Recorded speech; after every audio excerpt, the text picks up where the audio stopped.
গ্রামের এক প্রান্তে ছিল এক পরিত্যক্ত শ্মশানঘাট। বহু বছর আগে সেখানে এক রহস্যময় অগ্নিকাণ্ডে কয়েকজন মানুষ মারা যায়। তারপর থেকেই রাত নামলে শ্মশানঘাটের দিক থেকে অদ্ভুত কান্নার শব্দ ভেসে আসত। এক ঝড়ো রাতে বন্ধুদের সাহসে ভর করে রাকেশ সেখানে গেল।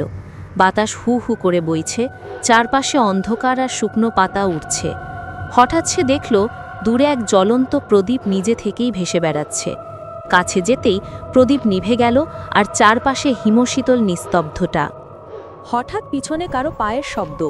রাকেশ ঘুরে দেখল ছাই মাখা মুখের এক অদ্ভুত ছায়ামূর্তি তার দিকে এগিয়ে আসছে। সেই চোখ দুটি অস্বাভাবিক লাল, মুখ থেকে বেরোচ্ছে ধোঁয়া। রাকেশ দৌড়াতে চাইল, কিন্তু তার পা যেন জমে গেল। মূর্তিটি তার কানে ফিসফিস করে বলল, যারা এই মাটি ছেড়ে যায়নি তারা এখনো ফেরার পথ খুঁজছে। এক প্রচণ্ড বাতাস বয়ে গেল, আর রাকেশ অজ্ঞান হয়ে পড়ল। ভোর হলে গ্রামবাসী তাকে শ্মশানঘাটের সামনে অচেতন অবস্থায় পেল। রাকেশ বেঁচে গেলেও সেই রাতের লাল চোখের ছায়া আর ফিসফিসানি তাকে সারা জীবন তাড়া করে ফিরল।